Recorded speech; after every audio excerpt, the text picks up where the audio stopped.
जानी चाहिए। बहुत ही शानदार ये पल, यादगार लम्हा हमारे बीच में ऐसे युवा मुख्यमंत्री आज हम सभी के बीच में आए हैं और ऐसी शख्सियत जिन्होंने हमेशा ही पहाड़ के लिए अपना काम किया है, हमेशा पहाड़ की आवाज केंद्र सरकार में उठाई है। तालियों की गड़गड़ाहट जरा जोरदार। युवा मुख्यमंत्री उत्तराखंड की आन बान शान। देखिए संस्कार, देखिए सभी का। हमारे मुख्यमंत्री साहब भी हाथ जोड़ का अभिनंदन। ये हमारे पहाड़ की ही माटी की खुशबू है। हर जगह हर युवा पीढ़ी को हाथ हिलाते हुए उनका स्वागत, उनका अभिनंदन स्वीकार करते हुए मुख्यमंत्री साहब। और देखिए अपनी मेहनत से यहाँ तक पहुँचना एक बहुत बड़ी बात है और आज उनकी मेहनत रंग लाई है। दूसरी बार हमारे प्रदेश के, हमारे उत्तराखंड के मुख्यमंत्री के रूप में जो कि चौमुखी विकास कर रहे हैं और कई कानूनों में अभी आवाज उठी कि भाई भू कानून, तो जनता की आवाज उन्होंने सुनी और भू कानून उन्होंने पास किया हमारे पहाड़ में। उत्तराखंड की ऐसी शान को, ऐसे बालक, ऐसे लाडले को जब तालियों की गड़गड़ाहट अगर मिलती रहेगी तो उनका उत्साह बना रहेगा। भाई शहरों में भी उत्तराखंड के लोग बसे हुए हैं, धामी जी को ये दिखाना है और उनके स्वागत में तालियों की गड़गड़ाहट की कमी नहीं होनी चाहिए। मैं सागर रावत जी जो हमारे समिति के अध्यक्ष हैं, मैं उनसे निवेदन करूंगा कि मंच पे आकर अपनी मुखवाणी से मुख्यमंत्री जी का स्वागत करेंगे तो बहुत खुशी होगी। और जितनी भी कार्यकारिणी है और हमारे ब्लॉगर भाई है वो थोड़ा सा प्रोटोकॉल को समझें, हमारी भी मजबूरियां हैं और आगे मंच के आगे ज्यादा खड़े ना रहें।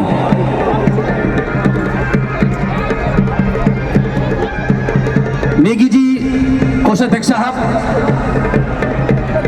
और सागर रावत जी जो कि पर्वतीय प्रवासी जन कल्याण समिति के अध्यक्ष हैं और जो कई वर्षों से उत्तराखंड की आवाज समिति के माध्यम से उठा रहे हैं और आज हमारे बीच में ऐसी शख्सियत पहुंची है उत्तराखंड के, ऐसी स्तंभ, ऐसी आवाज, ऐसे सेवक जिन्होंने हमेशा हमारे पहाड़ के लिए काम किया है। बड़ी खुशी होती है धामी जी को देखकर और बड़ी बात तो यह है कि समय निकालकर यहाँ पहुंचे हैं हमारे बीच में, हम पहाड़ियों के बीच में। तो मैं चाहूंगा कि सागर रावत जी भी अगर,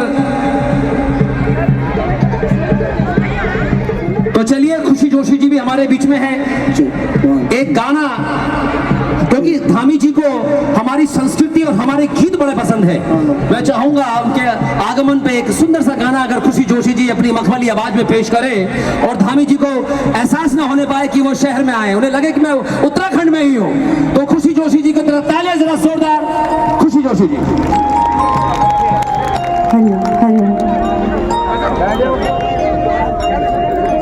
हमारे बीच हमारे उत्तराखंड के तेजस्वी, हमारे ओजस्वी, हम सबके प्रिय और मेरी बेटी वैदेही के तो सबसे प्यारे हमारे मेरे बड़े भाई श्री पुष्कर सिंह धामी जी। और आपको देख के तो हमें लगता है कि हमारा उत्तराखंड बहुत ही सुरक्षित हाथों में महफूज है। मैं घास काटूं नो तो पुला बांधनी, मैं घास काटूं नो तो पुला बांधनी, अरे मैं लगो लो घासे मेरे ना भी ना हो, बिना मैं लगो लो घासे मेरे ना भी ना हो। मैं घास काटूं नो तो पुला बांधनी, मैं घास काटूं नो तो पुला बांधनी, अरे मैं लगो लो घासे मेरे ना भी ना हो, बिना मैं लगो लो घासे मेरे ना भी ना हो। बिना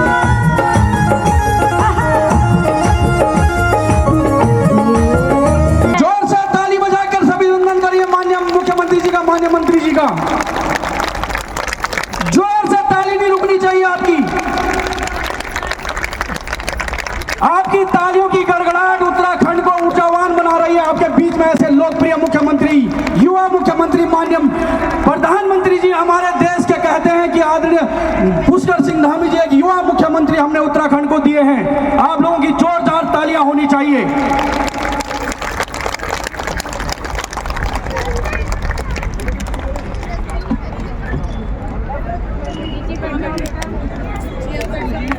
और देखिए इस मंच पर सशक्त, यशस्वी और युवा उप मुख्यमंत्री से लेकर मंत्री से लेकर कई पड़ाव पर पार करते हुए हमारे धामी जी यहाँ पहुंचे हैं। और आज देखिए ऐसी महान शख्सियत हमारे बीच में, मैं चाहूंगा इस स्वागत को अपने कैमरों में कैद कर लीजिए जरा। मुख्यमंत्री जी हमारे बीच में हैं, उत्तराखंड की ऐसी शान, ऐसे स्तंभ।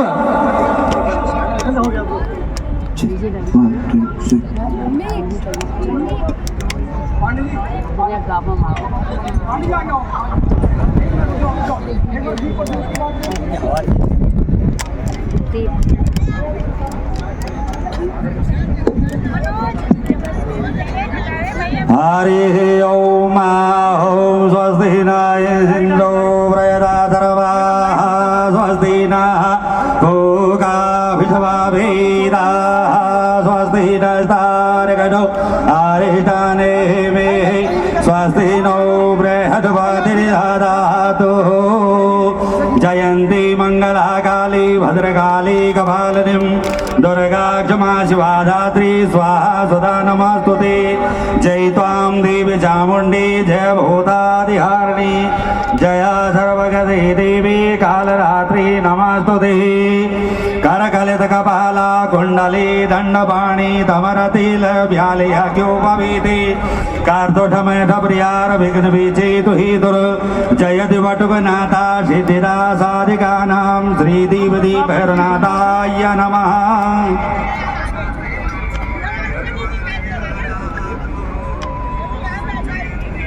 माननीय मुख्यमंत्री जी का स्वागत करेंगे एससी पांडे जी, हमारे बड़े भाई साहब, एक बार प्लीज। माननीय मंत्री जी का स्वागत करेंगे आदरणीय सचिदानंद शर्मा जी।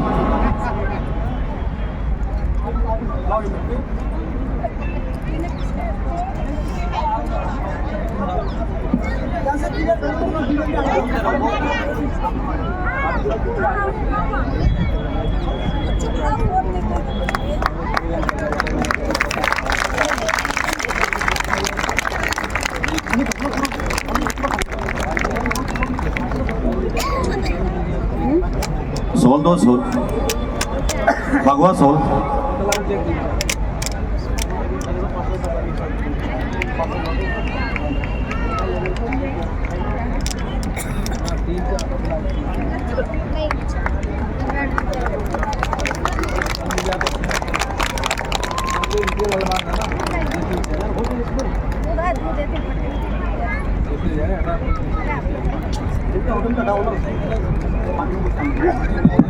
और देखिए मंच की जो एक परंपरा है रीति रिवाज के निभाते हुए, और युवा मुख्यमंत्री जी जब मंच पे हो तो अभिनंदन और स्वागत तो बनता है। आप सभी से मेरी गुजारिश है कि इस यादगार पल को आप अपने कैमरे में कैद कर लीजिए। ऐसे मौके बार बार नहीं मिलते, इतना कीमती समय निकालकर मुख्यमंत्री जी हमारे बीच में उपस्थित, जिन्होंने उत्तराखंड का चौमुखी विकास करने का प्रण ले लिया है। और सभी को मैं बता दूं कि आने वाले कुछ समय बाद उत्तराखंड का नाम पूरे विदेशों में हमारे धामी जी प्रसिद्ध करेंगे। जिस तरह वो चौमुखी विकास करते जा रहे हैं, कई बड़े बड़े नियम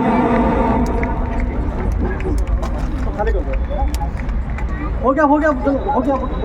और सागर रावत जी को मैं चाहूंगा कि दो शब्द वो भी रखें। दूसरा वो कहा है मोमेंट तो दो ना। जय हिंद जय भारत।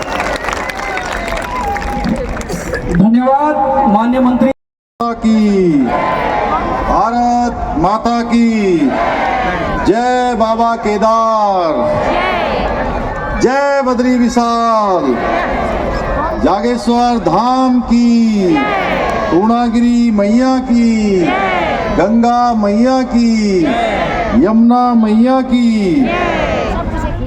आज पर्वतीय प्रवासी जन कल्याण समिति गाजियाबाद द्वारा आयोजित उत्तरायणी नक्रेण महोत्सव में अभी आप सब लोगों ने जिनको सुना, इस क्षेत्र के बहुत ही लोकप्रिय विधायक और उत्तर प्रदेश सरकार में कैबिनेट मंत्री आदरणीय सुनील शर्मा जी,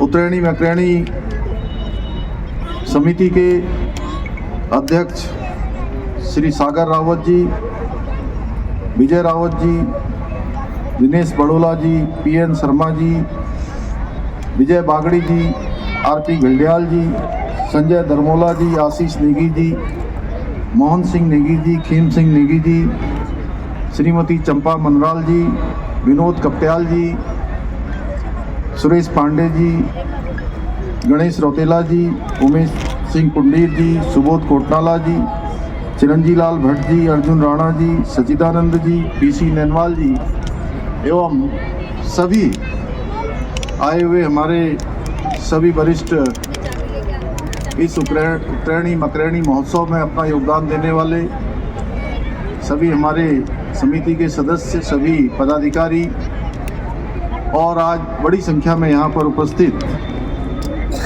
हमारे सभी बड़े बुजुर्ग, सभी उपस्थित माताएं, बहनें, मेरे सभी युवा नौजवान साथियों, पत्रकार मित्रों एवं छायाकार बंधुओं, मैं आप सभी का इस उत्तरायण मकरैनी कौथिग महोत्सव में आप सबकी इतनी बड़ी संख्या में आप सब यहाँ पर उपस्थित हुए हैं। मैं देवभूमि उत्तराखंड के मुख्य सेवक के रूप में आप सभी का हृदय से स्वागत करता हूँ, आप सबका अभिनंदन करता हूँ।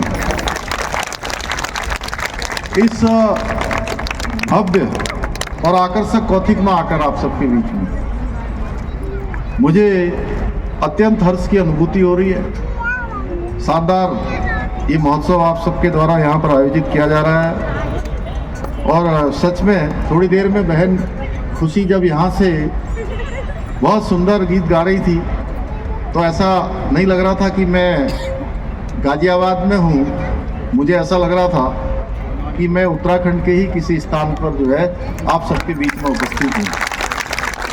यहाँ मुझे उत्तराखंड की संस्कृति, वेशभूषा, खान पान और अपनेपन की जो एक मिठास है उसका एक संगम यहाँ पर देखने को मिल रहा है। आप सभी उत्तराखंड से दूर रहकर भी जिस प्रकार हमारी समृद्ध जो सांस्कृतिक विरासत है उसको आगे बढ़ाते हुए नई पीढ़ी तक पहुंचाने का प्रयास कर रहे हैं, उसकी जितनी प्रशंसा की जाए उतनी कम है। मैं पूरी समिति को बहुत बधाई देता हूं।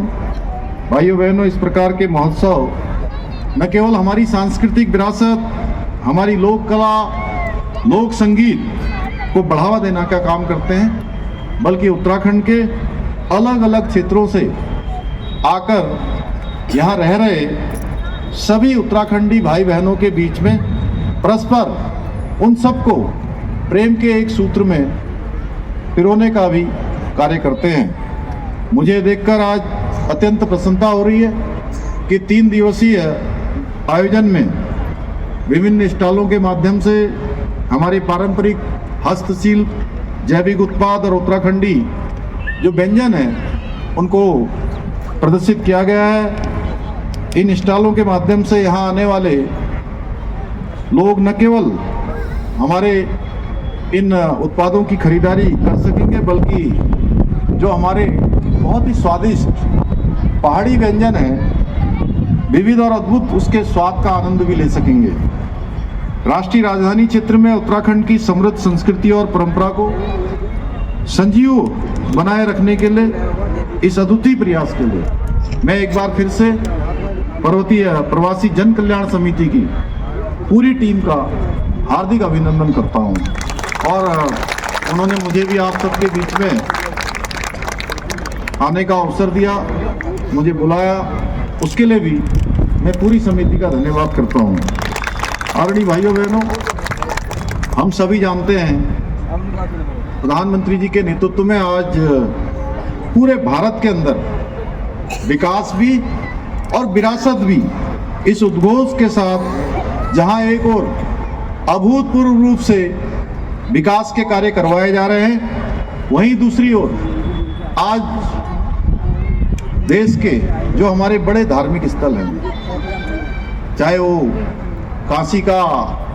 काशी विश्वनाथ कॉरिडोर हो, उज्जैन में महाकाल लोक हो, एवं अयोध्या में जहाँ भगवान राम पैदा हुए और हम सब लंबे समय से कई पीढ़ियाँ इस प्रतीक्षा में थी कि जहाँ भगवान राम पैदा हुए वहाँ उनका भव्य और दिव्य मंदिर बनना चाहिए।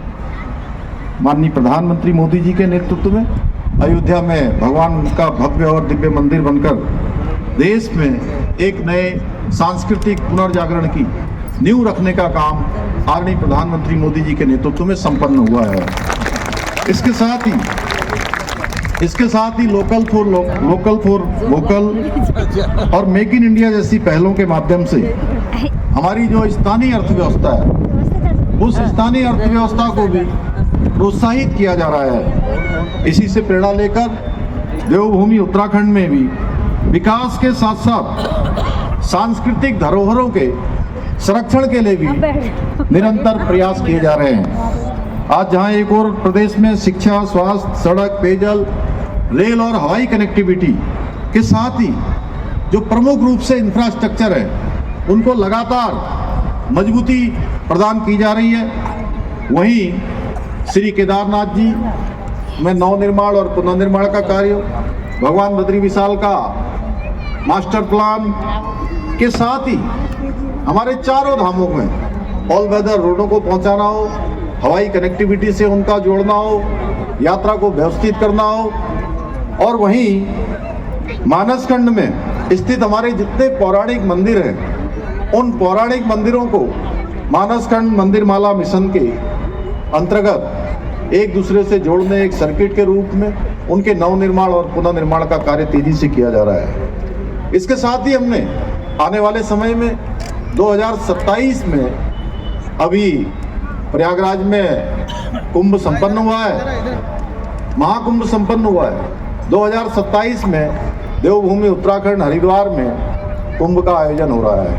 भाइयों बहनों, उसके निमित्त हरिद्वार और ऋषिकेश में गंगा कॉरिडोर बनाने का काम अब तेजी से आगे बढ़ रहा है। वहीं मां पूर्णागिरी के धाम शारदा नदी के तट पर मां शारदा का रिवर फ्रंट बनाने का काम भी, शारदा कॉरिडोर बनाने का काम भी हम आगे बढ़ा रहे हैं। इन कार्यों के साथ साथ देवभूमि उत्तराखंड में सरकार के द्वारा होम स्टे योजना, लखपति दीदी योजना और सौर स्वरोजगार योजना जैसी अनेक योजनाओं के माध्यम से आज स्वरोजगार को बढ़ावा देने का कार्य भी किया जा रहा है। इतना ही नहीं, हमारी सरकार के द्वारा एक जनपद दो उत्पाद इस योजना के अंतर्गत और हाउस ऑफ हिमालयाज ब्रांड के माध्यम से स्थानीय आजीविका को आगे बढ़ाने का प्रयास किया जा रहा है। और हमारी जो मातृशक्ति है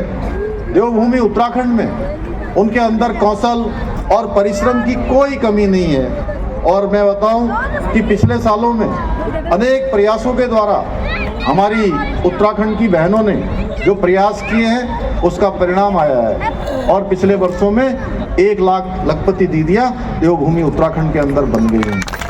वहीं मैं हाउस ऑफ हिमालय ब्रांड की बात करूं तो हाउस ऑफ हिमालय ब्रांड जिसका शुभारंभ हमारे प्रधानमंत्री आदरणीय मोदी जी के हाथों से 2023 में हुआ था, उसमें अनेक प्रकार के उत्पाद, सिलाई के, कढ़ाई के, बुनाई के, खाने के अनेक प्रकार के उत्पादों का निर्माण कार्य किया जा रहा है। वो उत्पाद इतने अच्छे हैं कि उनकी मांग आज देश और दुनिया के अंदर लगातार बढ़ती जा रही है। हाउस ऑफ हिमालय ब्रांड के माध्यम से एक अम्ब्रेला ब्रांड जो आज हमने शुरू किया है, वो हमारी बहनों को पूरी दुनिया के अंदर उनके उत्पादों की पहचान का एक माध्यम बन गया है। और वो इतने अच्छे अच्छे उत्पाद बना रही हैं। सच में आप सब भी बहुत सारे उत्पाद अगर ठीक से उसको देखेंगे, उपयोग में लाएंगे, तो आपको बहुत बार ऐसा लगेगा कि जो बड़ी बड़ी मल्टीनेशनल कंपनियां हैं, बहुराष्ट्रीय कंपनियां हैं, उन बहुराष्ट्रीय कंपनियों को भी हमारे ये उत्पाद हमारी बहनों के द्वारा बनाए हुए उनको भी बहुत पीछे छोड़ते हैं। बहुत शानदार उत्पाद बनाते हैं। भाइयों बहनों, हम उत्तराखंड में क्योंकि उत्तराखंड पूरे देश को जहाँ जल देने का काम करता है, पूरे देश को जल देता है, अच्छी वायु देने का काम करता है, अच्छा पर्यावरण देने का काम करता है, तो हमने विकास के मॉडल के रूप में भी इकोलॉजी और इकोनॉमी दोनों में संतुलन सदा रहे, दोनों में बैलेंस बना रहे, इसको ध्यान में रखते हुए हम राज्य को समग्र विकास सुनिश्चित करने का प्रयास कर रहे हैं। इन्हीं प्रयासों का परिणाम है कि 2023-24 का नीति आयोग भारत सरकार के द्वारा जो इंडेक्स पूरे देश का बनाया जाता है, उस इंडेक्स में देवभूमि उत्तराखंड पूरे देश में पहले स्थान पर है भाइयों बहनों। साथ ही ईज ऑफ डूइंग बिजनेस में राज्य को अचीवर्स और स्टार्टअप रैंकिंग में लीडर्स की श्रेणी प्राप्त हुई है। भाइयों बहनों, हमारी सरकार ने अनेक सारे ऐतिहासिक निर्णय लिए हैं, अनेक कानून बनाए हैं और त्वरित रूप से निर्णय लेकर राज्य के हित में उन सबको राज्य के अंदर लागू भी किया है। राज्य की एक बरसों पुरानी समस्या को हमारी सरकार ने समाप्त करने का काम किया है। आप बता सकते हैं क्या, कोई जो हमारे युवा होंगे वो जानते हैं कि भू कानून भी बनाया है, लेकिन आए दिन जो परीक्षाओं में धांधली होती थी, पेपर लीक की समस्या थी। भाइयों बहनों, उस पेपर लीक की समस्या को हमने जड़ से समाप्त करने का काम किया है और प्रदेश के अंदर जो नकल माफियाओं का पूरा तंत्र चलता था, उस नकल माफिया के तंत्र को जड़ से उखाड़ फेंकने का काम किया है। 100 से ज़्यादा नकल माफियाओं को जेल की सलाखों के पीछे भेजने का काम किया है। गरीब माता पिता के होनहार बच्चे, बेटे और बेटियां जो परीक्षाओं में भाग लेते थे, योग्यता, क्षमता और प्रतिभा होने के बावजूद भी उनका चयन नहीं होता था। भाइयों बहनों, हमने जो नकल का कानून लागू किया, उसका परिणाम हुआ कि जिनका कई वर्षों से परीक्षाएं देने के बाद भी जिनका चयन नहीं हो रहा था, जब से हमने ये नकल का कानून लागू किया है, अब एक ही परीक्षा में बैठने वाले एक ही बेटे और बेटी को 4 और 5 परीक्षाओं में सफलता प्राप्त हो रही है। 4 5 जगह उनको चयन का अवसर मिल रहा है। उनका आत्मबल बढ़ा है, आत्मविश्वास बढ़ा है। उनके माता पिता की जो गाड़ी कमाई, अपनी दैनिक दिनचर्या की चीज़ों को कम करके अपने बच्चों की जो तैयारियां करवाते थे, उनके अंदर भी एक विश्वास लौट कर आया है। इसका परिणाम हुआ है पिछले 3 साढ़े 3 वर्षों में हमने 20,000 से भी ज़्यादा सरकारी नौकरियों में अपने बेटे बेटियों को, भाई बहनों को, उनके चयन में उनको सफलता प्रदान हुई है। और इतना ही नहीं, एक भी प्रकरण कभी कोई न्यायालय में नहीं गया, एक भी नकल का मामला नहीं आया भाइयों बहनों। यह अनवरत रूप से ये काम आगे बढ़ रहा है। इतना ही नहीं, मैं आपको बताऊं, मैंने 4 जुलाई 2021 को मुख्य सेवक के रूप में इस दायित्व पर काम करना शुरू किया और उस समय प्रदेश के अंदर 24,000 रिक्तियां खाली थी और हमने संकल्प लिया था कि ये 24,000 रिक्तियों को हम भरेंगे भाइयों बहनों। और अब हम 20,000 का आंकड़ा पार कर चुके हैं। आने वाले समय में और भी जो रिक्तियां हैं हम उसको भी लगातार भरेंगे। भाइयों बहनों, हमारी सरकार उत्तराखंड के सांस्कृतिक मूल्यों और डेमोग्राफी को संरक्षित करने के लिए भी संकल्पबद्ध होकर काम कर रही है। इसके लिए हमने प्रदेश के अंदर धर्मांतरण रोधी कानून बनाया है कि अब कोई भी धर्मांतरण राज्य के अंदर नहीं कर पाएगा।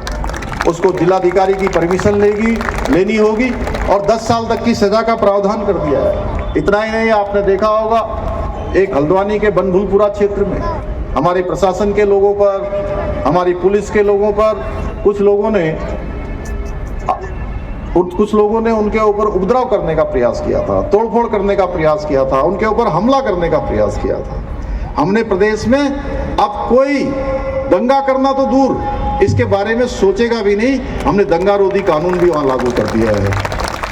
लव जिहाद, लैंड जिहाद और थूक जिहाद जैसी घृणित मानसिकता के खिलाफ भी हमने देवभूमि उत्तराखंड में कठोर कार्रवाई की है। और इतना ही नहीं, अभी सुनील शर्मा जी ने यहाँ से कहा, देवभूमि उत्तराखंड के हर एक नागरिक को ये गौरव प्राप्त हो गया है कि देश की आज़ादी के बाद देवभूमि उत्तराखंड देश का ऐसा पहला राज्य बन गया है जो हमारे देश की आज़ादी के बाद और बाबा साहब अंबेडकर जो संविधान के अनुच्छेद 44 में जिसका प्रावधान कर गए थे कि सबके लिए एक समान कानून होना चाहिए, वो गंगोत्री देवभूमि उत्तराखंड से शुरू हो गई है और आने वाले समय में पूरे देश को इससे लाभ मिलने वाला है। और अभी मैं जब पूछ रहा था तो हमारे कुछ युवा साथियों की आवाज़ आ रही थी भू कानून। भाइयों बहनों, हमने ये भी वादा किया था कि प्रदेश की जो हमारी धरोहर है, हमारी ज़मीनें हैं, उनको हम खुर्द-बुर्द नहीं होने देंगे, उनको बर्बाद नहीं होने देंगे। उत्तराखंड राज्य के मूल अस्तित्व से कोई समझौता नहीं करेंगे। और हम इस बार विधानसभा के सत्र में हमने एक सशक्त भू कानून भी प्रदेश के अंदर लागू कर दिया है। भाइयों बहनों, उत्तराखंड की संस्कृति, परंपराएं और विरासत हमारी आत्मा का हिस्सा है और मुझे पूरा विश्वास है इन्हें जीवंत रखने और आने वाली पीढ़ियों तक पहुंचाने के लिए हमारी सरकार का जो विकल्प रही संकल्प, उसको पूरा करने में आप सभी का सहयोग हमें मिलता रहेगा। इसके साथ ही आज मैं मंच से यह भी आह्वान करना चाहूँगा कि आप सभी अपने पुश्तैनी गांवों, अपने पहाड़ों के विकास में भी भागीदार बने, अपना योगदान दें, थोड़ा ही सही पर अपनी जन्मभूमि में, अपने पूर्वजों की भूमि में, अपनी पैतृक भूमि में निवेश कर वहाँ स्वरोजगार को, लघु उद्योगों को बढ़ावा देकर राज्य की समृद्धि में अपना योगदान दें। हमने सरकार की ओर से ये प्रयास पिछले वर्ष से हमने प्रारंभ कर दिया है। पिछले वर्ष हमने जहाँ राज्य स्थापना दिवस से 2 दिन पहले पूरे देश के अंदर रहने वाले सभी प्रवासी भाई बहनों को देहरादून में आमंत्रित किया था और पूरे दिन भर का हमने उनके साथ संवाद के कार्यक्रम रखे थे। और मुझे खुशी है कि पूरे देश भर के अंदर रहने वाले हमारे प्रवासी भाई बहन जिन्होंने अनेक विशिष्टताएं प्राप्त की हैं, अनेक अनुभव प्राप्त किए हैं, अपना मान सम्मान कमाया है, अपना बड़ा स्थान बनाया है, वो सारे के सारे देवभूमि उत्तराखंड आए थे और उन्होंने बहुत रुचि के साथ जो हमने कार्यक्रम प्रवासी भाइयों और बहनों का आयोजित किया था उसमें भाग लिया था, अपने सुझाव भी दिए थे। अनेक प्रकार की आगे आने वाली योजनाओं के बारे में हमने विचार मंथन भी किया था। इसी प्रकार हमने पूरे दुनिया भर के रहने वाले हमारे प्रवासी है जो उत्तराखंडी भाई बहन हैं, जो दुनिया के अलग अलग देशों में रहते हैं, उनको भी हमने उत्तराखंड बुलाया है। और उसमें मुझे आप सबको बताते हुए खुशी हो रही है कि अनेक लोगों ने अपने अपने पैतृक गाँव में, अपने अपने स्थानों पर, अपने पूर्वजों के स्थानों पर जाकर एक गांव गोद लेने का भी जो है उन्होंने उसके लिए भी कदम आगे बढ़ाया है कि उन गांवों के विकास में वो योगदान देंगे। मैं इसी आह्वान के साथ कि इस भव्य उत्तरायणी मकरणी कौथिग महोत्सव में मुझे आमंत्रित करने के लिए पूरी समिति का एक बार और आप सभी का फिर से धन्यवाद करते हुए, आप सबको बहुत शुभकामनाएं देते हुए कि आप सब लोग इसी प्रकार से अपने त्योहारों को, अपने महोत्सव को, उत्तरायणी को, मकरणी को एक साथ मिलकर मनाएंगे। आदरणीय योगी जी ने भी, मैं लखनऊ गया था तो वहाँ लखनऊ के जो हमारे उत्तराखंड समाज के लोग हैं उन्होंने कार्यक्रम किया था, तो आप सबके बारे में उन्होंने कहा कि वहाँ भवन के लिए भी हमने जो है यहाँ पर स्थान उपलब्ध करा दिया है। मैं योगी जी का भी धन्यवाद करता हूँ और हमारे आदरणीय प्रधानमंत्री मोदी जी का विशेष रूप से धन्यवाद करना चाहता हूँ कि हमारे सभी प्रयासों को उनका हमेशा आशीर्वाद मिलता है, हमेशा समर्थन मिलता है। और इस वर्ष जो हमने राज्य में शीतकालीन यात्रा प्रारंभ की है, उस शीतकालीन यात्रा में आदरणीय प्रधानमंत्री मोदी जी भी, हमारे 6 तारीख को उनका प्रस्तावित कार्यक्रम है। मुखवा जो हरसिल में माँ गंगोत्री का जो शीतकालीन स्थान है, उस शीतकालीन स्थान में पूजा करेंगे और इस शीतकाल यात्रा में सम्मिलित होकर पूरी देश दुनिया का जिस प्रकार से वो कहीं भी आते हैं, चाहे वो हमारे देश का जो अंतिम गांव कहा जाता था माड़ा गांव हो या अब जो देश का पहला गांव हो गया, वहीं से उन्होंने उद्घोष किया था कि ये माड़ा गांव अब देश का अंतिम गांव नहीं होगा, देश का पहला गांव होगा। भाइयों बहनों, या बाबा केदार का जो गुफा में उनका रात्रि का प्रवास हो, या आदि कैलाश जॉली कॉन्ग, देश के वो पहले प्रधानमंत्री हैं जो इतनी 17,000 फीट की ऊंचाई पर जाकर उन्होंने आदि कैलाश के दर्शन किए थे, या जागेश्वर धाम में पूजा अर्चना करनी हो, या अभी अभी संपन्न हुए राष्ट्रीय खेलों में उन्होंने उसका शुभारंभ किया। और मन की बात में भी जिस प्रकार से सफलता से ये आयोजन संपन्न हुआ देवभूमि उत्तराखंड में, उसके बारे में उन्होंने पूरे देश को बताया, प्रशंसा की। हम सभी उत्तराखंड वासियों का वो समय समय पर प्रोत्साहन करते हैं, मैं उनका भी विशेष रूप से धन्यवाद करता हूं। और आप सबका एक बार फिर से धन्यवाद करते हुए मैं अपनी बात को समाप्त करता हूं। बहुत बहुत धन्यवाद। सिंह धामी, माननीय पुष्कर सिंह धामी, माननीय मुख्यमंत्री जिंदाबाद।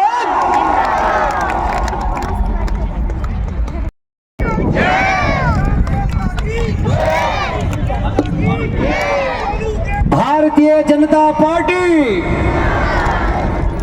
आगे बढ़ते हैं।